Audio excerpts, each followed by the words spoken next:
Saya itu punya prinsip Bapak Ibu. Garis manusia dari hidup sampai mati itu seperti ini.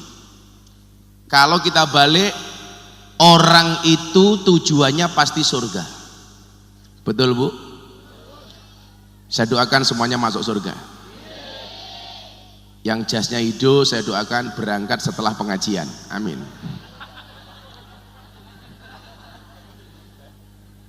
Ternyata surga itu ada syaratnya. Syaratnya apa? Husnul khotimah. Makanya kenapa kita sering berdoa, ya Allah biha bi husnil khotimah. Karena kunci surga itu harus husnul khotimah. Husnul khotimah itu ternyata ada syaratnya. Apa syaratnya orang husnul khotimah? Hidupnya harus istiqomah. Istiqomah itu pasti berat. Karena kalau ringan namanya istirahat. Istiqomah itu ternyata juga ada syaratnya. Syaratnya apa? Perjuangan lancar. Nggak mungkin seseorang itu bisa istiqomah kalau perjuangannya nggak lancar. Perjuangan lancar itu juga ada syaratnya. Syaratnya apa? Ekonomi mapan. Nggak mungkin orang bisa berjuang lancar kalau ekonominya tidak mapan. Makanya saya sering bilang, salah satu jihad yang dilakukan oleh orang NU itu hari ini harusnya jihad ekonomi. Supaya apa? Banyak kiai-kiai NU yang kaya. Karena nyuwun sewu, apa bedanya pengacara sama kiai? Bedanya satu Pak. Kalau pengacara itu masalah jadi duit, kalau kiai NU biasanya duit jadi masalah. Kenapa? Karena ekonominya tidak mapan. Padahal nyuwun sewu, doa sapu jagat isinya apa nih? Robbana atina fid dunya hasanah. Pertanyaan saya, kenapa fid dunya itu dibaca idhar? Seharusnya apa Pak? Fid dunya idgham. Tapi kenapa dibaca idhar? Fid dunya. Idhar itu artinya apa? Jelas. Kenapa urusan dunia harus dibaca idhar, harus jelas? Karena urusan dunia itu harus jelas. Kudu cetok. Makanya Rukanto ngundang Gus Miftah, kudu idhar, kudu jelas, kudu cetok. Tapi saya yakin cetok. Buktinya apa? Witanti gelange gede. Pantesan mau salaman karo aku ngene-ngene. Fit dunya. Nah, ekonomi mapan itu ada syaratnya. Syaratnya apa? Kerja. Harus punya pekerjaan. Makanya kenapa kalau kita selesai melaksanakan sholat Jumat, Allah sampaikan dalam surat Al-Jumu'ah ayat 10, bunyinya apa Pak? Fa'idha qudiyatis sholah fangtashiru fil ardi wabtaghu min fadlillah. Rampung sholat Jumat, megawe. Fangtasiru nyebar, sing bakul bakso bar Jumatan bakul bakso, sing bakul es dodol es, sing gaweane YouTube ngoyak cangkeme Gus Miftah. YouTuber kok gitu. Fangtasiru fil ard, menyebar. Nah, Allah enggak perintahkan bar Jumatan wirita sing suwe, enggak. Fangtasiru fil ard wabtaghu min fadlillah. Makanya Banjar jangan sampai salah persepsi li. Wis aku tak ngabdi wae karo kiai. Buktinya apa? Saya cukup kemana-mana menghadiri pengajian, ngamanke pengajian, tapi rasanya buat gawe merongos li. Gitu. Polisi, tentara yang sudah punya gaji saja dia masih galau, padahal gaji ini jelas cetok welo-welo. Gitu. Apalagi Banjar yang nggak punya gaji. Tapi apapun itu lebih hebat Banser dibandingkan polisi sama tentara. Buktinya apa? Hampir rata-rata polisi sama tentara SK-nya masuk bank untuk hutang. Banser SK-nya nggak ada yang masuk bank. Bukan karena nggak mau utang, tapi SK-nya rapayu. Makanya saya mencatat Pak, ada 3 ayat ini hampir sama dalam Al-Quran. Yang pertama, selesai Jumatan Allah katakan fangtasiru fil ard wabtaghu min fadlillah. Kue kerja kowe kerja. Makanya saya itu berhusnudzon, kenapa orang Jumatan itu kok mesti tidur, ngantuk. Karena mungkin menyiapkan energi untuk bekerja setelah Jumatan. Ojo mok suudzoni Pak itu. Mungkin kekesalan istirahat karena habis Jumatan dia harus bekerja, makanya tidur. Wong kita itu kadang-kadang aneh, mau tidur membaca doa bismika Allahumma ahya wa bismika amut, matanya enggak merem-merem. Begitu khatib, ya ma'asyiral muslimin. Makanya obat tidur yang paling mustajab itu adalah khutbah Jumat. Lebih baik tidur Pak daripada ngomong. Wong orang Jumatan itu kan nyuwun sewu, 2 khutbah itu pengganti 2 rakaat sholat duhur. Kalau khutbahnya ini pengganti 2 rakaat sholat duhur, Anda diam dan tidur itu juga pengganti 2 rakaat sholat duhur. Makanya kenapa walaupun ada anak rame kita nggak boleh mengingatkan, kon meneng wae, karena faman lagot fala Jumatallah. Nah, makanya saya itu nyuwun sewu Pak, saya itu paling nggak mau khutbah Jumat. Karena khutbah Jumat itu harus khusyuk. Orang khutbah Jumat tangannya begini-begini itu nggak boleh. Kalau pengajian ceramah tausiah mauidhah itu boleh. Kalau Jumatan kenapa pegang tongkat? Salah satu alasannya supaya tidak banyak gerak. Tidak banyak gerak. Kalau ceramah pengajian, mohon maaf, negur panitia wedangi telat boleh. Tapi kalau khutbah Jumat, kopi kundi nggak boleh. Nah, kalau Wang Suli, saya itu nggak mau khutbah Jumat. Saya itu kan biasa guyon, padahal khutbah Jumat tidak boleh guyon. Saya khawatir kalau saya khutbah Jumat kegawan guyon. Tapi menariknya bukan itu. Selesai Jumatan bekerja. Makanya biasa Nabi Sulaiman itu selesai sholat, dia duduk di depan masjid, kemudian dia duduk bersama orang miskin. Dia mengatakan apa? Miskinun yujalisu miskinan. Saya orang miskin duduk dengan orang miskin.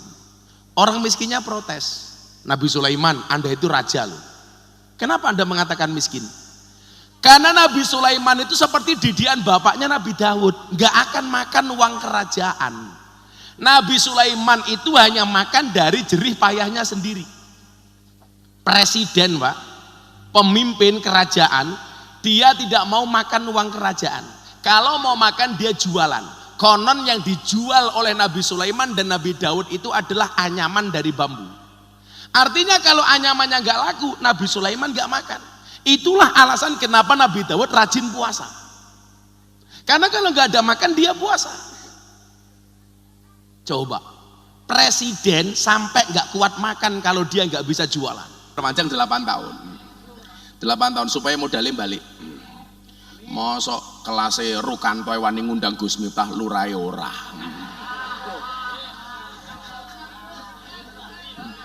Ya lara kuat bayar ya gampang Pak Lurah, bayar mawon damel BLT. Atau minimal SKTM, surat keterangan tidak mampu. PK. Makanya saya itu sadar diri Pak. Bagi saya sadar diri, nyuwun sewu, percaya diri itu penting, tapi sadar diri jauh lebih penting. Hari ini banyak orang percaya diri tapi tidak sadar diri. Omane cah nom-nom serung rabi kuwi kudu sadar diri, sadar posisi, sadar rai. Raine elek yo ora apa-apa le takdir. Santai wae, tutuplah wajah jelekmu dengan bagusnya rekeningmu. Wah. Karena cewek hari ini yang dilihat bukan rai tapi rekening le. Kuwi ireng kaya ngopo kok rekeningmu resik. Malah rono isine. Nah, makanya kalau kamu senang sama cewek, kok kamu nggak bisa memiliki, ya gampang saja. Kamu katakan sama cewekmu, kamu itu seperti pelangi. Bisa aku kagumi tapi tak bisa aku miliki. Iya. Ini karo nangis. Santai wae le. Udan deres dalane teles, tiwas nunggu bono rambales. Iya. Ya gini loh, buktine Rukanto. Rupane elek, bojone ayu. Lah, ada adik. Mergo witanti ra ndelok raine tapi ndelok duwite. Nah, kemuliaan kita dia bekerja supaya ekonominya mapan. Fit dunya idhar jelas. Makanya saya itu mempola diri saya, Pak. Ora kok aku gaya aku mboten. Aku gaya digo apa toh? Enggak. Tapi ketika saat itu saya mikir begini. Kenapa sih kok kiai-kiai NU itu kalah keren dibandingkan orang non NU? Saya tuh waktu itu matur sama Kiai Said, Pak Kiai. Kalau begini caranya santri-santri itu nggak akan bangga ketika menjadi mubalek sebagai orang NU. Karena dianggap jadi mubalek NU itu nggak keren. Makanya kemudian saya mengambil pola, saya keluar dari zona nyaman. Kelemahan kiai kita satu, Pak. Selalu saja rebutan ikan yang sama di kolam yang sama. Padahal ikannya kecil-kecil, teri, ini rebutan. Akhirnya jatuhnya apa? Hasut. Rebutan ikan di kolam yang sama. Jatuhnya apa, Kang? Hasut. Kalau sekedar hasut tuh boleh, yang nggak boleh itu apa? Wa min syarri hasidin idza hasad. Yang menjadikan nggak bagus tuh idza hasad. Memprovokasi orang lain untuk melakukan hasut yang sama itu nggak boleh. Aku jealous hasut karo Rukanto. Aku jealous karo Rukanto. Omahe tingkat lantai 4. Boleh. Yang nggak boleh itu memprovokasi orang sekampung untuk hasut kepada Rukanto supaya membenci Rukanto, itu nggak boleh. Kalau sekedar hasut boleh. Makanya saya bilang, kalau kue pengen bahagia rasa ngenteni sugih. Tetaplah hura-hura walaupun kamu tidak kaya. Ingat, uang bisa dicari, tapi membuat sakit hati orang iri kapan lagi? Masuk. Oh, sak janjane Rukanto ki ngundang aku ora pengen ngokke ceramahku kok mau pengen manasi tangga-tanggane kok asli. Iki lho aku iso ngundang Gus Miftah. Ngono kok. Ora apa-apa to, ora apa-apa. Ya, sholli ala Nabi Muhammad. Ekonomi ini harus mapan, Pak. Nah, syarat ekonomi mapan tuh harus punya pekerjaan, harus punya bisnis. Saya itu bersyukurnya di mana? Sebelum orang banyak mengenal saya. Alhamdulillah hidup saya sudah cukup, Pak. Jadi saat derenge saya itu viral, jadwal saya sudah banyak, saya sudah punya bisnis. Sehingga ketika kemudian saya viral, nggak akan ada orang mengatakan Miftah kayak so sugih mergo viral. Salah. Sebelum viral, Pak, mobilku wis Fortuner. Saya sudah bisa bangun pondok, bangun masjid. Dan cara Allah itu keren, Bu. Bagaimana cara Allah membuat saya viral? 18 tahun saya pengajian di lokalisasi. Tahun 2016 saya waktu itu mikir, karena saya over, Pak, overweight, kelemon, berat badan saya 108 kilo. Saya waktu itu malu, saya gemuk. Akhirnya kemudian apa? Saya mencoba memantaskan diri. Saya baca bagaimana Kanjeng Nabi sehat. Kita itu kalau membaca Sirah Nabawi apa tentang fisiknya Kanjeng Nabi kita malu. Kanjeng Nabi itu usia 63 tahun, sehatnya ra umum. Kanjeng Nabi itu sakit cuma 2 kali tok. Itu pun penyakitnya ringan. Jadi nggak mungkin Kanjeng Nabi kok stroke, nggak mungkin. Nabi kok diabetes, ya nggak mungkin. Mosok Nabi kok jantung koroner, nggak mungkin. Diberitakan dalam sebuah riwayat Kanjeng Nabi stroke, nggak mungkin. Rukanto tahu stroke itu penyakit apa? Stroke itu penyakit yang disebabkan karena adanya ketidakseimbangan antara stroke gaji dan stroke belanja. Stroke belanja nggak seimbang. Tapi kalau orang demak mungkin beda. Stroke itu penyakit yang diakibatkan gara-gara adanya tidak punya uang mata murah. Stroke itu penyakit yang disebabkan karena senyum yang tidak seimbang. Senyum seimbang itu ke kiri 2 cm, ke kanan 2 cm. Orang stroke senyumnya hanya ke kiri, nggak ada yang ke kanan. Tolong dicontohkan, Mas. Nabi Muhammad itu 2 kali tok, Pak. Padahal usianya 63 tahun. Sakitnya cuma 2 kali, Pak Lurah. Itu pun sakitnya hanya puskesmas. Pusing, keselio, masuk angin. Nggak lebih dari itu. Paling mau pilek, meriang titik, sudah. Nggak sakit lagi.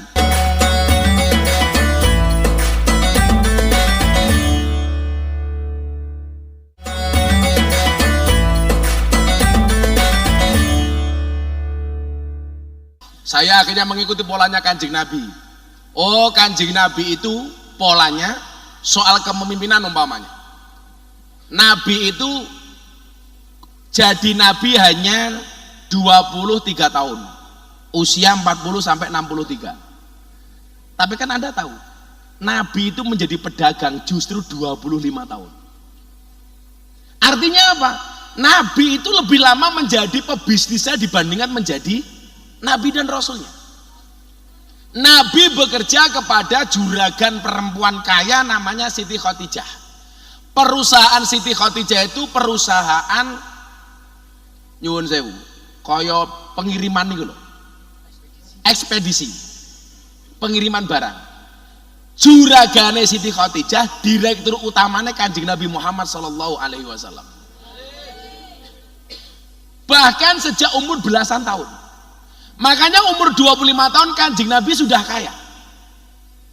Jadi mohon maaf kalau orang mengatakan kalau tidak sama dengan Nabi itu bid'ah, berarti dirimu umur 25 tahun masih miskin, itu berarti bid'ah tur mesake. Kalau apa-apa harus sama dengan Kanjeng Nabi. Karena 25 tahun Kanjeng Nabi sudah kaya raya. Buktinya apa? Ketika menikahi Siti Khadijah, mas kawinnya 20 ekor unta. Satu unta 50 juta, berarti mas kawinnya Kanjeng Nabi berapa Pak? 1 miliar. Kaya Pak. Saat itu loh Pak. Lak banser iki kudu padha karo Kanjeng Nabi. Mas kawinnya 20 ekor unta. Saya yakin jomblo sak modare gitu. Oleh rokok yang ngenteni ngepam pengajian kok. Santai ser ngotak rokok ser santai wae. Ning kene rokok akeh jane. Rukanto juragan rokok toh. Maka kemudian dalam tataran itu Pak Lurah, jenengan pemimpin tadi. Pemimpin itu idealnya ya kaya dulu baru jadi pemimpin. Itu untuk mengurangi fitnah. Contoh di Indonesia. Di Indonesia itu masalah terbesarnya adalah korupsi. Kalau kita paham masalah terbesar itu korupsi, berarti apa? Wani maju sebagai pemimpin itu harusnya dia sudah cukup dengan dirinya sendiri. Wes sugih. Makanya pemimpin itu yang paling bagus adalah sudah kaya baru jadi pemimpin. Itu lebih bagus daripada jadi pemimpin baru kaya. Lurah nyalon lurah wes sugih enggak akan jadi fitnah. Tapi sebelum jadi lurah kere kok ngerti-ngerti mobilnya anyar, mesti nguntal dana desa cah iki umpamanya. Tapi kalau dilihat dari penampilannya insyaallah Pak Lurah niki istiqomah. Ikatan suami takut istri ketika di rumah.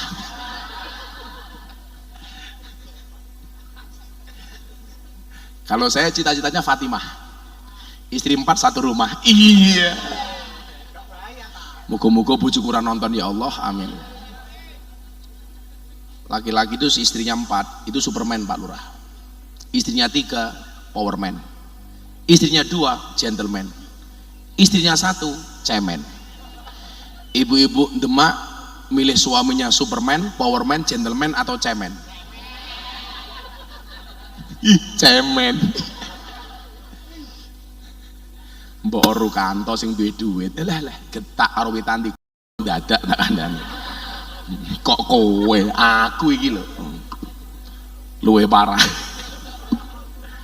Saya itu sebenarnya nggak takut sama istri, cuman istri saya lebih berani, itu saja Pak.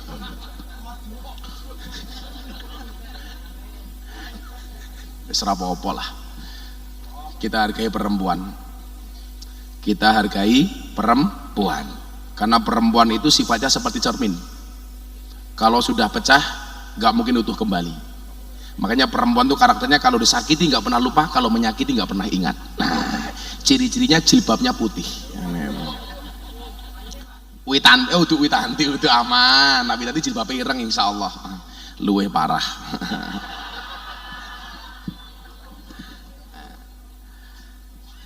Nah, dalam riwayat yang lain, Pak, bagaimana kemudian kita dicontohkan pemimpin-pemimpin agama itu harus kaya. Contoh gurune Imam Syafi'i, Imam Malik.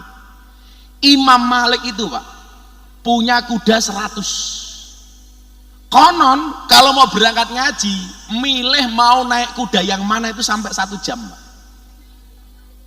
Ayo, bukan kok kemudian Imam Malik itu bermewah-mewahan, salah.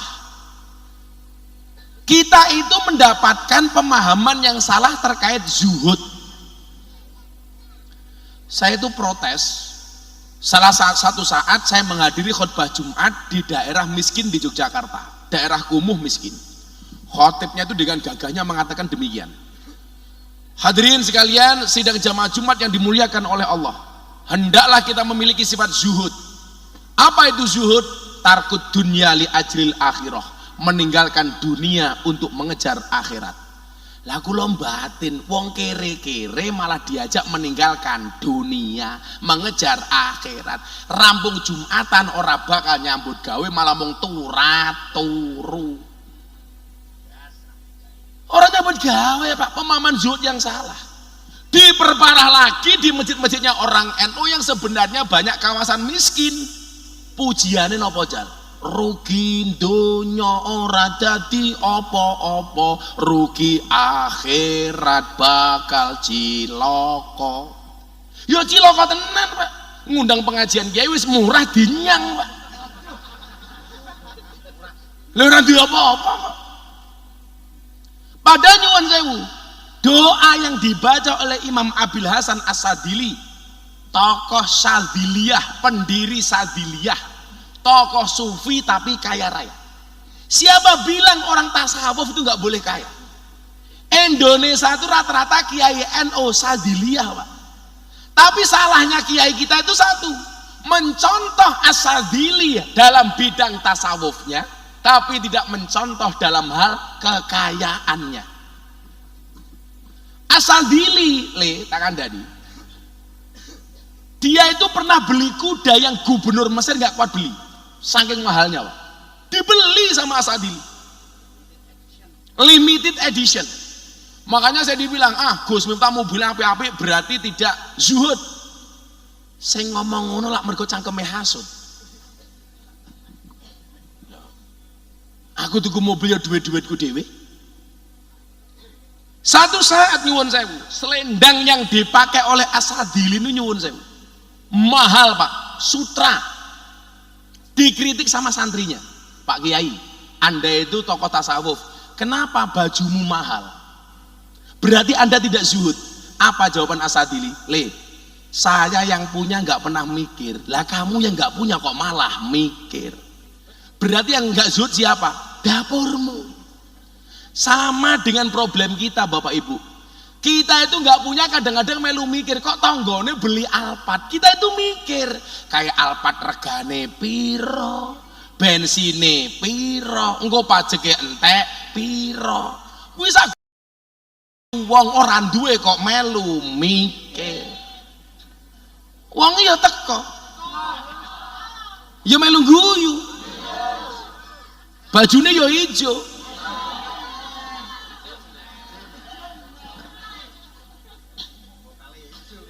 Vokale ya ijo ta iki? Ndi to vokale? Lemune ya Allah. Saawak kok weteng kabeh to yo. Si As-Sadili ini ngendikan apa? Kenapa saya menggunakan baju yang mahal, kata dia. Libasi yakul, seolah-olah pakaianku berkata, inni ghaniyun, aku kaya. Fala tarhamuni, kamu jangan kasihani saya. Tapi kalau pakaian saya jelek, kata As-Sadili, libasi yakul, pakaianku berkata, inni fakirun, aku kere. Farhamuni, tolong kasihani saya. Saya dulu itu nggak pernah gagas babakan pakaian Pak. Sampai satu saat saya pengajian bersama teman-teman artis dan selebritis. Saya menggunakan pakaian biasa-biasa saja, nyandang yang biasa-biasa saja. Teman-teman ini banyak sama sekali nggak memperhatikan saya. Kiai ini kere. Kok jangankan diperhatikan Bu, dirungokke saja tidak, didengarkan saja tidak. Maka sejak saat itu saya bersumpah, kalau Miftah yang dihinakan saya tidak masalah, Tapi kalau gara-gara pakaian dan atribut yang saya gunakan, Islam dan dakwah dihinakan, saya nggak terima. Saya nggak boleh kalah menarik penampilan saya dibandingkan mereka. Loh, Gus, jenengan karo artis, makanya likuli makol, makom, walikuli makom, makol. Posisi Miftah kalau ngaji di Jakarta bersama para artis tentunya beda dengan Mbah Mudin yang ngaji ning Demak. Lah Mbah Mudine desa napa niki, Pak? Mulyarejo Nglengkok. Ya sarunge nglinting, ngambune kelembak menyan, sandale swalo. Tase ana tulisane Konferensi Cabang Nahdlatul Ulama. Loh, enggak masalah. Coba sing ngaji Gus Miftah ning karangan pala artis dan selebritis. Makanya nyuwun saya, Bu, kalau jenengan kok mirsani saya umpamane kok Gus Miftah barangnya larang-larang. Saya hanya pengen menunjukkan, nyuwun saya, Bu, jangan sampai hanya gara-gara atribut yang kita gunakan, pakaian yang kita gunakan, Islam dan dakwah dihinakan. Makanya bagi saya orang Islam bukan kok boleh kaya, harus kaya. Wong doanya fid dunya hasanah. Wajib. Ewadene ora sugih, urusannya Gusti Allah, tapi duwe niat. Nah, bagaimana jenengan bisa tindak haji kaya si Rukanto? Sesuk mulai ngaji celukane Haruk. Haji Rukanto.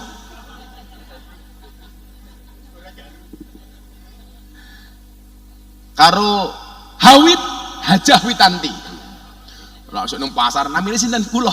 Hajah Witanti. Aja lho ya. Jadi saya itu tanya sama guru saya, boleh nggak seseorang itu menggunakan gelar haji setelah pulang haji? Boleh, untuk memproteksi diri dari kemaksiatan. Kalau nggak usah. Umpamane awakmu Rukanto jalan-jalan sama saya nih Sembir, lokalisasi Pabelan gitu, Sembir gitu. Ono cewek ayu, kue dibajuli, Rukanto, jawaban sorry saya haji, itu boleh? Oh, nggak level, ada levelnya Alexis matamu.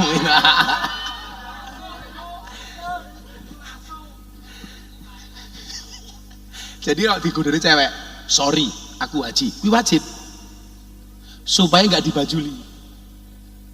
Omongane aku rawakmu mlaku-mlaku ning bioskop, ndelok filmnya umpamane Dewi Persik, ono filmnya Dewi Persik Gus, ayo nonton. Saya jawab, Ruk, kita tuh haji, nggak pantas nonton film seksi kayak Dewi Persik. Mbok Nikita Mirzani wae umpamane ngoten.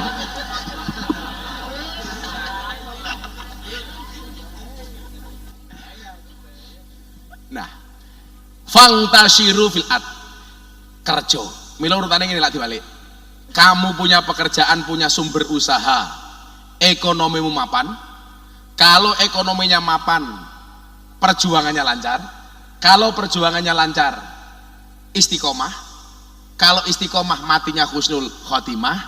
Kalau husnul khotimah, masuk jannah, surga. Maksud kula ngaten, Bu. Saya kok tidak pamer teng jenengan mboten, memancing optimisme panjenengan. Kalau Rukanto bisa, saya juga bisa.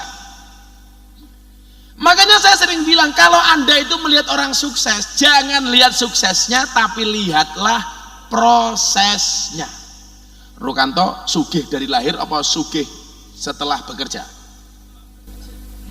Wong tuamu pekerjaannya apa? Oh, tani. Rasa melas gitu, rupamu kaya traktor. Orang sukses itu melalui banyak proses, bukan melalui banyak protes. Dan gak ada yang instan, Bu. Proses itu panjang. Makanya kenapa saya bilang, Bu, kenapa keringet itu asin? Karena dalam perjuangan gak ada yang manis. Makanya kalau saya disuruh milih, Gus Miftah milih olahraga lari apa jalan? Saya jawab, saya milih olahraga jalan. Saya milih olahraga jalan. Kenapa? Karena hidup itu tentang perjalanan, bukan tentang pelarian. Iya. Nomor loro, ayatnya sing kula aturke telu. Nomor 1, bar salat kon nyambut gawe. Jadi fangtasiru fil ardi wabtahu min fadlillah wadhkurullaha katsiran la'allakum tuflihun. Nyambut gawe. Kemudian yang kedua napa? Iki soalnya telu niki kaitannya kali ibadah kabeh. Kalau setelah Jumatan disuruh bekerja, setelah selesai poso, apa perintah Allah? Walitukabirullah ala ma hadakum wa la'allakum tashkurun. Sing nomor loro, kalau selesai puasa, walitukabirullah takbiro. Gak ada satu peristiwa besar kecuali dimulai dengan takbir. Contoh, sholat takbir, jihad takbir. Tapi hebatnya orang berpuasa, selesai puasa takbirnya nggak hanya sekali Pak, tapi peng piro? Sholat id kalau peng piro, kok kali-kali loh. Peng pitu. Nggak ada satu peristiwa besar kecuali dimulai dengan takbir. Jihad takbir. Tapi saya minta satu ya, takbir itu jangan dijual murah. Sholat itu takbir mahal, jihad itu takbir mahal. Sekarang Ramadan nutup rumah makan kok takbir gila. Dulu 10 November para kiai ini ku nyuwun sewu, saking babakan Ciwaringan ini ku nyuwun sewu, untuk membakar semangat para pejuang, takbir londo pateni. Sekarang rumah makan bulan Ramadan buka takbir. Lah ono rumah makan tuh bukan takbir tapi traktir. Lama-lama orang itu takut Pak mendengar kalimat takbir karena intonasinya itu menakutkan Pak. Takbir. Coba kalau saya intonasinya dibuat menyenangkan, delok wong ayu, Allahu Akbar.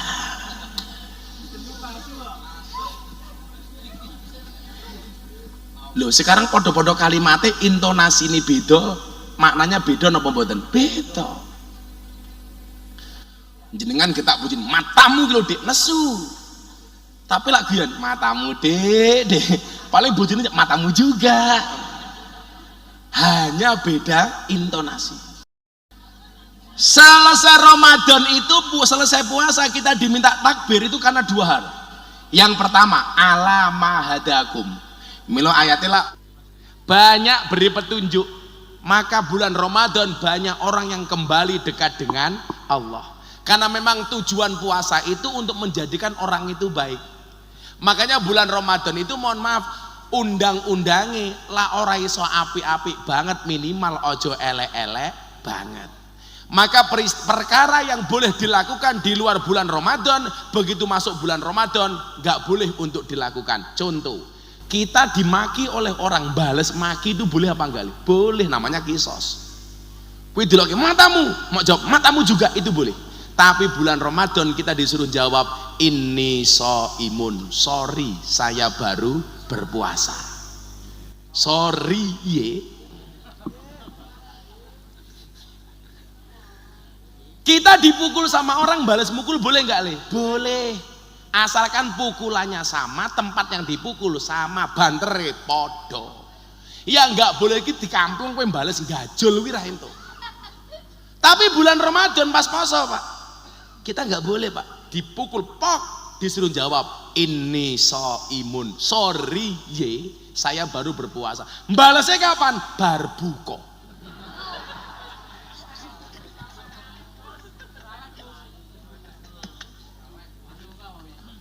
Oh, masa bulan Ramadan ono sing takon ngene, "Bah, boleh nggak siang hari bulan puasa kita berkumur-kumur menggunakan kuah bakso?" Lah cocote iki laku.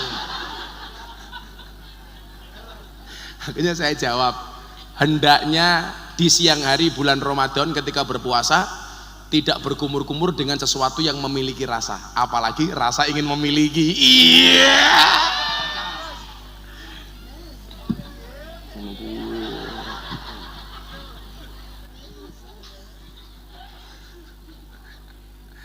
Ya Allah.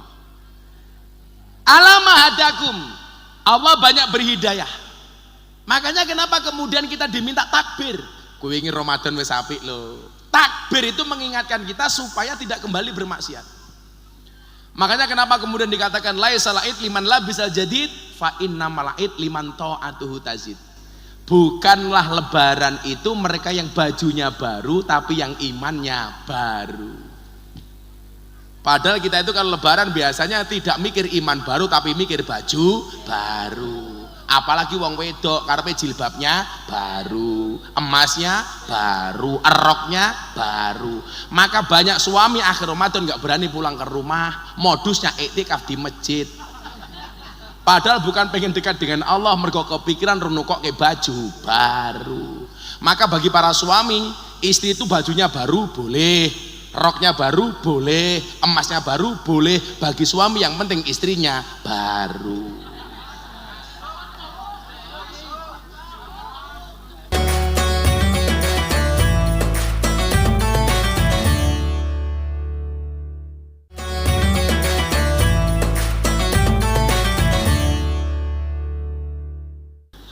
Wong wedok ki aneh Rukanto.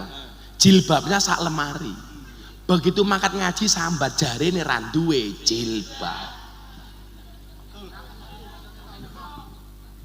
Lho goroh wong wedok iki. Lha tenan kok. Bajune sak lemari, bendina tuku sopi. Wancine ngaji jarene ra duwe baju. Lah wong lanang kaya simpel umpamane kaya subur kamu. Ya Allah, sarung linting. Menyala abangku. Kalau gebuk dasar malaikat yang menyala abangku. Kemudian yang kedua, kenapa kita diperintahkan untuk takbir? Wala allakum tashkurun, supaya kita banyak bersyukur. Iso ketemu karo bulan Syawal, setelah ketemu bulan Ramadan. Tak dongake kabeh iso ketemu Ramadan meneh. Lah wong bodoh nambah lemu itu ternyata ono penjelasannya, Pak. Orang poso. Poso. Idul Fitri itu ternyata maknanya dua, Pak. Yang pertama, Idul Fitri, Id kembali, Fitri suci. Ini bahasa yang sudah biasa dipahami. Ternyata Idul Fitri yang kedua itu maknanya apa? Id itu kembali, fitrah itu artinya makan, iftar. Maka nyuwun sewu, Fitri itu lawan katanya saum, lawan katanya poso. Dikatakan Idul Fitri karena hari itu kita kembali makan. Makanya kenapa orang Indonesia kalau lebaran identik dengan makanan. Karena hari itu kita diharamkan puasa untuk kembali makan. Poso sebulan mudun 3 kilo, bodoh seminggu mundak 10 kilo. Soalnya yang dipikir panganan, nganti rukan rupanya kaya kupat. Wis loro nomor 3. Wis jam 12 sih.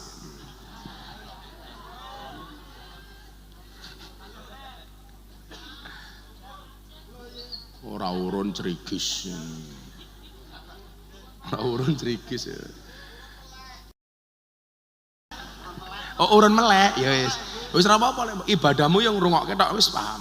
Aku ki lek ana pengajian turu, aku enggak berani gugah, Pak. Karena wali itu kadang-kadang aneh-aneh. Ono wali sing jadi pedagang, bisa jadi dodol es kayak wali iso lho.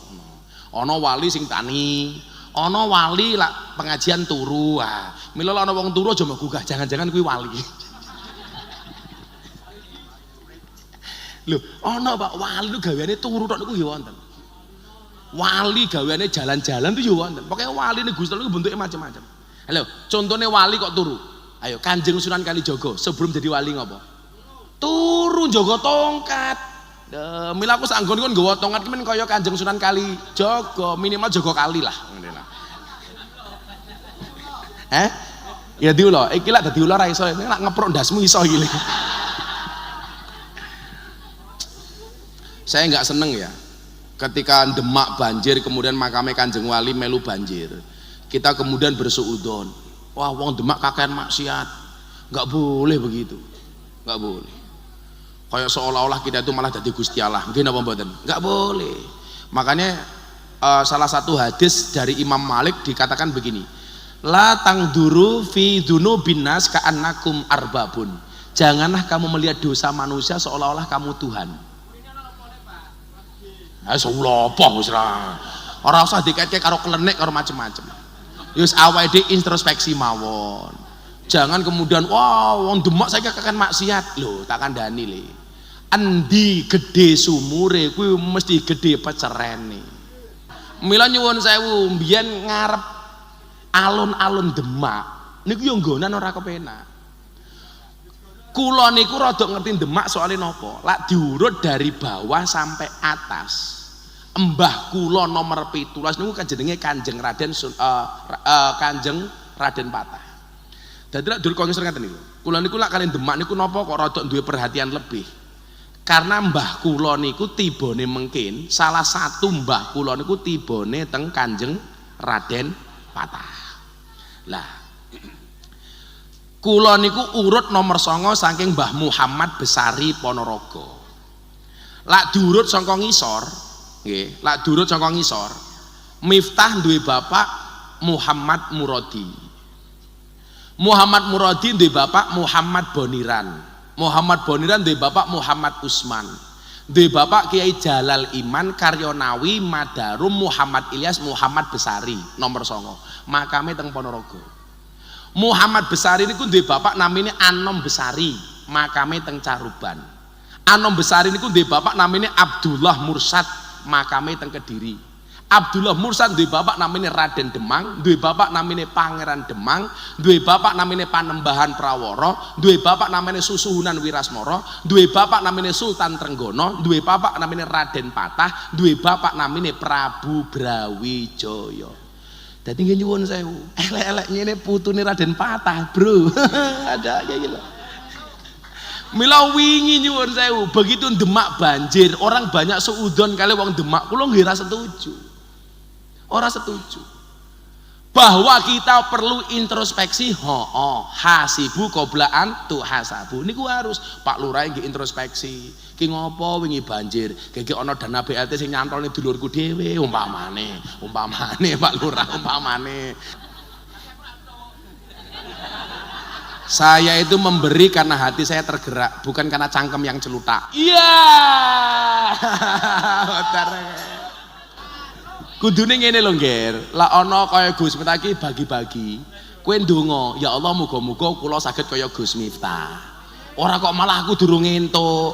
Kowe salawase kere.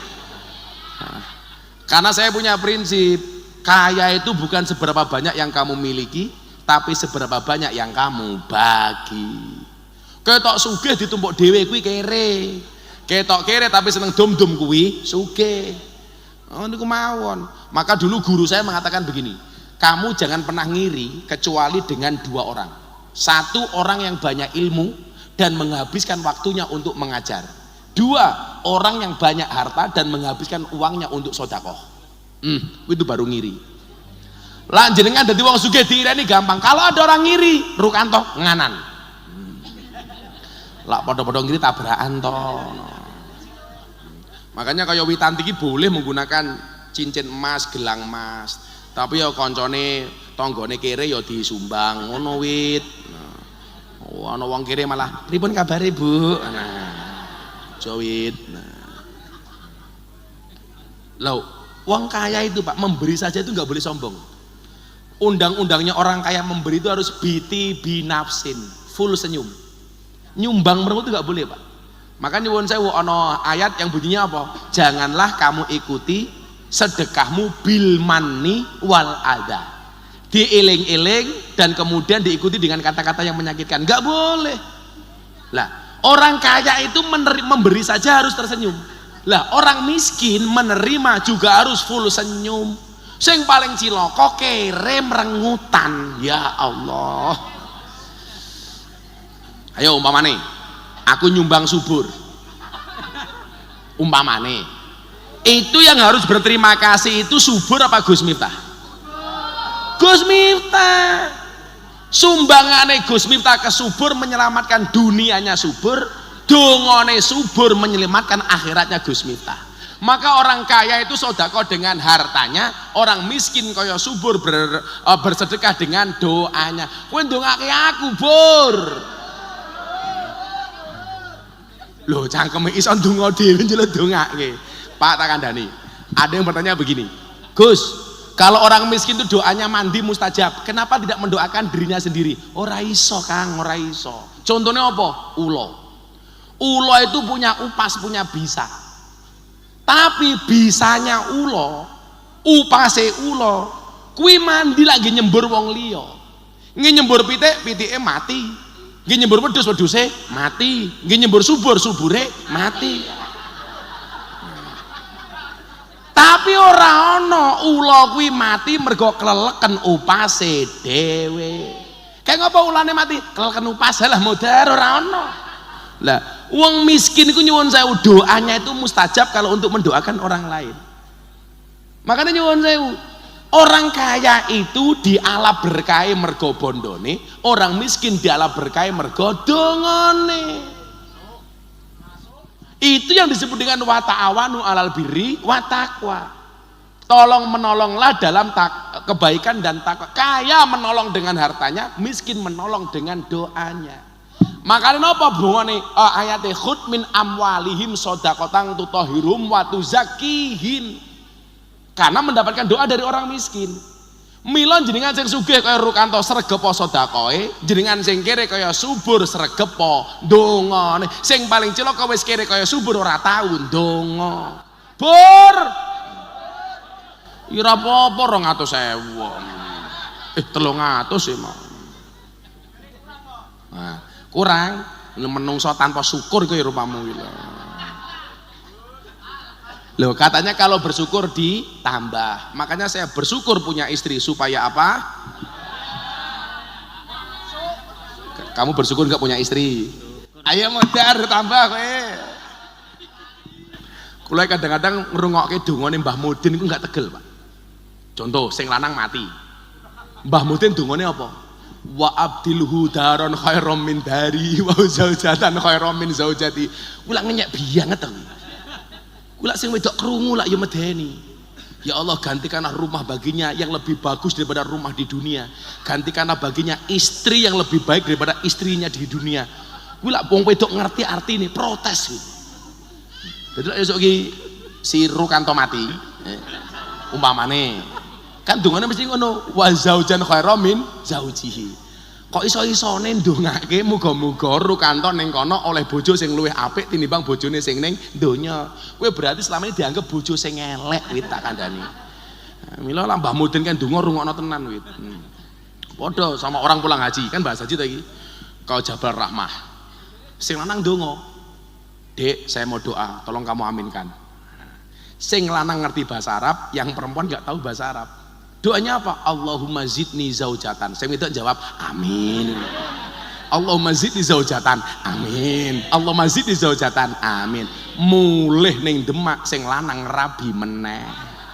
Sing wedok protes, Pak, ngapa kok rabi meneh lho? Kan ibu mbiyen setuju. Buktine apa? Jaman ning Jabal Rahmah bapak ndonga apa? Allahumma zidni zaujatan. Duh Gusti, mugi panjenengan nambah saya istri baru. Witanti jawab apa? Amin.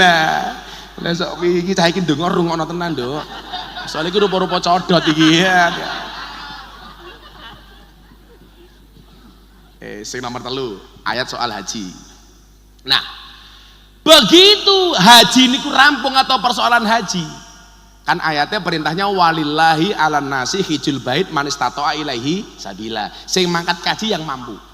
Begitu melaksanakan haji, apa perintah Allah dalam Al-Quran? Wa atimul hajja wal umrata lillah. Berangkatnya kalian haji ini mohon maaf, jangan sampai salah niat. Betul-betul lillah, krono Allah.